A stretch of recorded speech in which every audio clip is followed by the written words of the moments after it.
Hey, what's up everybody? This is Carlton Hester here with Minority Game Report, and today I'm going to show you how to make your own retro console that can play nearly every old school game that you could ever possibly want using the Raspberry Pi 3. So this is my first time doing this sort of thing, so we're going to learn together. Alright, let's get started. So first let me show you what I picked up and what you will be needing in order to make this at home if you choose to do so. So I went with you can buy everything for the Raspberry Pi separately. Usually the motherboard, the power supply, of course the HDMI cables, and the memory that you'd be needing comes separately. But I chose to go a different route, and I picked up a starter kit, a bundle here by CanaKit. And that comes with pretty much everything you need besides the controllers and a keyboard. It comes with the Raspberry Pi itself, comes with a power supply, HDMI cable, memory card, pretty much everything that you need. And yeah, I also picked up, as I said before, 2 controllers. I chose to go with the one that looks like the SNES controller by iBuffalo, classic USB gamepad. They do make wireless ones as well, but you can actually use a PS4 controller. I believe you can use an Xbox One controller as well. But yeah, you can use this for wireless gaming, but I like to have both options, so I can play old school PS1 games using the DualShock, and then SNES and earlier games using the classic USB gamepad. So got those all set over here. Just found the cheapest wired keyboard that I could find, because after you set it up, I'm pretty sure I'm not going to need it, but you need this for the initial setup apparently. And yeah, why don't I just, we'll get started here. I'm going to show you everything from putting this thing together to loading the software up, getting you started playing some games. Okay, so we got the box open here. We got a little Dear Valued Customer thing over here, customer service stuff. You know, it's always helpful just in case you have a problem. Here we got the HDMI cable. Got a case for the Raspberry Pi here. That's very good.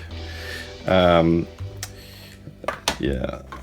And got the Raspberry Pi itself right here, the Raspberry Pi 3 Model B. This is the latest one.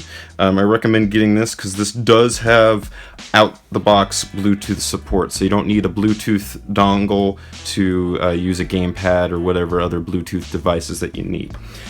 So it's good to get this version. I think there's the Raspberry Pi Zero, which is kind of a smaller version that also has Bluetooth, but this is the best one in my opinion, from the research that I've done online for this.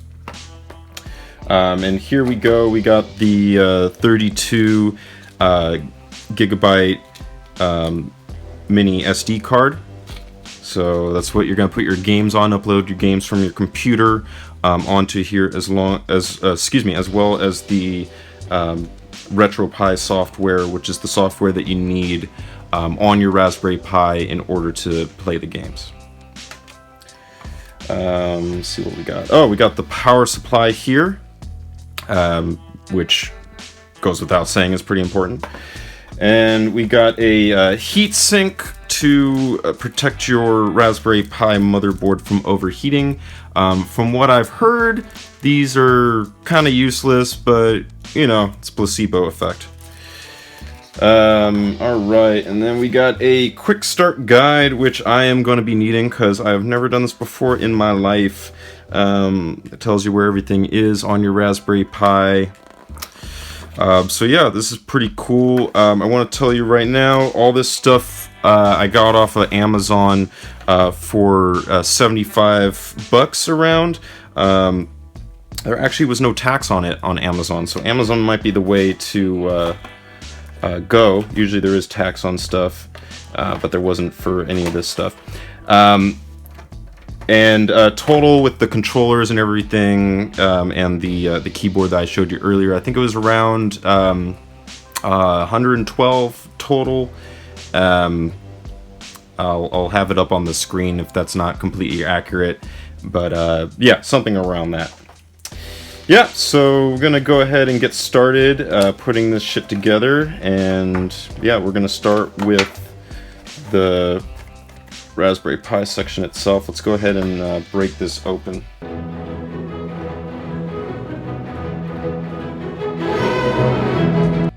Alright, so we got the Raspberry Pi out of its box. Everything's all ready to go. Nice little tiny device right here. Very small. Very pretty. Actually impressed by the case for, you know, which they almost virtually threw into the bundle for free. This is not bad. Looks very nice. Looks better than probably what you're seeing in the video here. But yeah, let's put this shit together and get started with, you know, setting up the Retropie software. Alright, let's do it.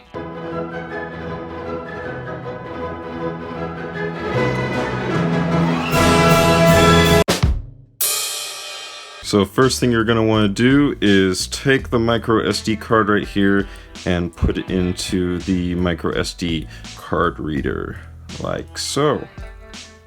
Oop. Yeah. Oop, nope. Sorry. Not the most elegant person. But yeah, like that. Then you're going to put it in your computer, and we're going to go from there. Okay, so the first thing that we're going to do is format the micro SD card. Select FAT right here from the format section. Title it whatever you want, and then click erase. Okay, now we're going to go to the Retropie website, to the download page. We're going to go ahead and click on Retropie for Raspberry Pi 3. We're going to go ahead and save that file and let that download. Once that's all set, click on it to unzip the file, and we're going to go on to the next phase here. Now we're going to go ahead and open this program called Etcher. We're going to download Etcher.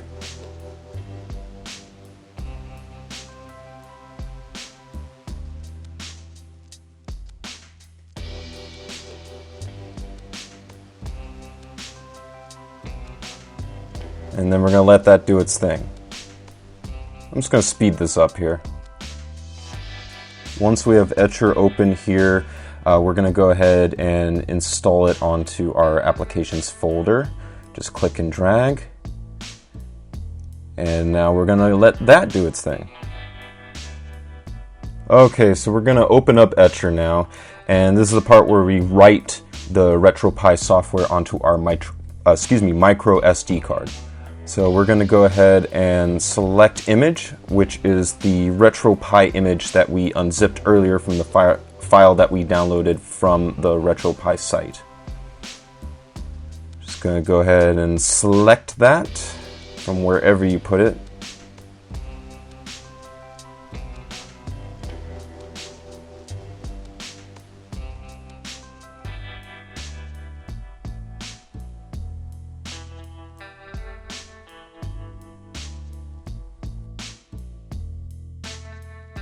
And now we're going to go ahead and select the drive and hit flash. Once you get to the screen that says flash complete, we're good to go. Go ahead and put the micro SD card into your Retropie. Don't forget to plug in at least a keyboard and your USB controller. Get everything hooked up, and we're good to go. We're just going to let that boot up for a little bit. I'm going to speed this process up, so it's going to be a little bit slower than what you're seeing here. And then the first scene you're going to see is the Gamepad configuration screen. I'm going to go through this a little quickly, but pretty much you're just going to configure the Gamepad to, you know, fit your needs. It's pretty self-explanatory. Just assign each button by clicking on it. This is going to vary depending on what type of gamepad you choose to use, whether an Xbox or PS4 or, you know, what have you. Right now I'm configuring it for the SNES USB controller. So the main things you're going to see me skipping are the analog assignments and the trigger buttons, because the SNES doesn't have any, but you get the general idea.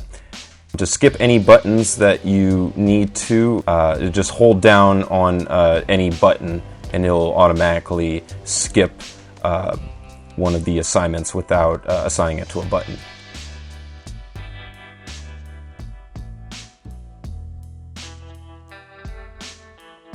Click OK, back out of the main menu by pressing B, and then you're going to get into Retropie. We're going to go ahead and click on the Retropie button, and we're going to get into the configuration screen where you can set up your audio, your Bluetooth, bunch of stuff. What we're going to do right now is go to set up our Wi-Fi. You're going to see this screen here. Just go ahead. It's pretty easy. Just select your network.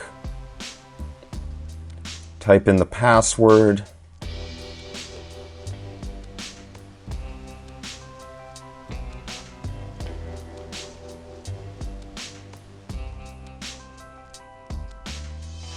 Let that do its thing.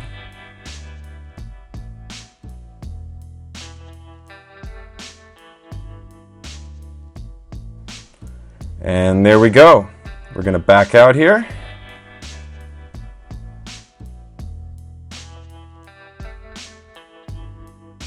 And we're back in the configuration screen. We're just going to do one more thing before we start adding some games on here. We're going to make sure that everything is up to date. We're going to go ahead and go to Retropie Setup.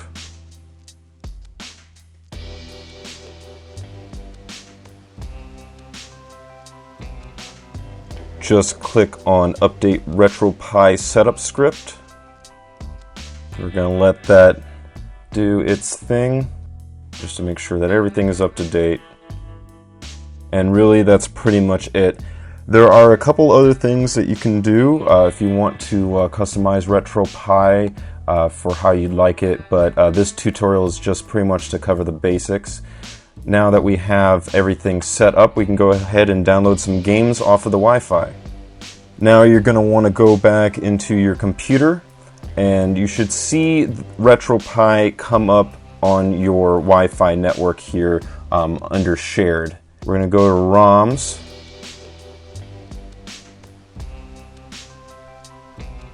And here you can see all the different emulators that Retropie has divided up by console. All you need to do is take your ROMs and click and drag it to the appropriate folder.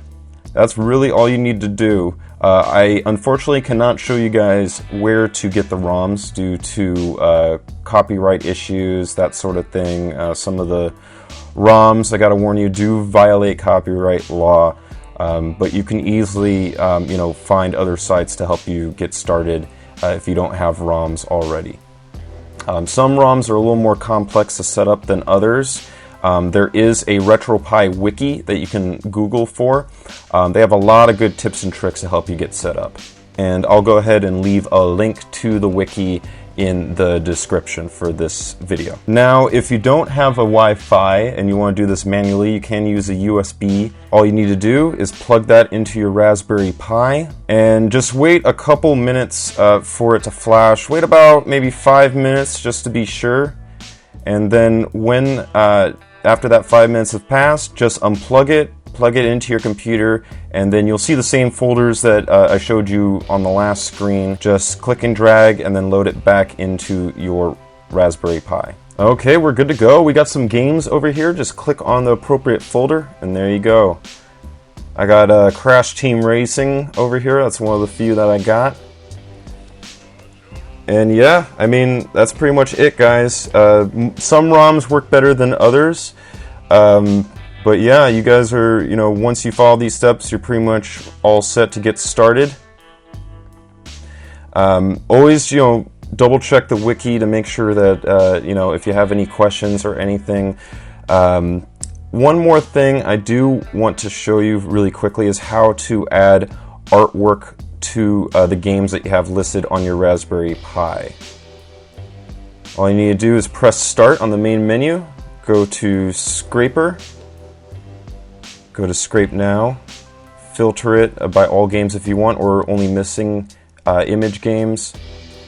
It'll show you the systems that you have there.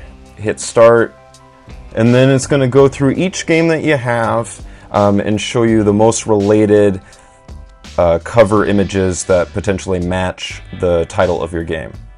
So we're just going to go through all of these. And yeah, I mean, guys, that's pretty much it. There's a few more tips and tricks that I'm sure you guys could find to customize this all to your liking, but that's pretty much it. That's how to make your own customized retro gaming console. If you have any questions about anything, feel free to leave me a comment in the comments section. Let me know if you like these type of videos. I know I went a little fast here, but I was just trying to save time. I'm going to leave some links to where to find all the different files that I showed you, where to download those. But yeah, thanks for watching. This is Carlton Hester here with Minority Game Report. Peace.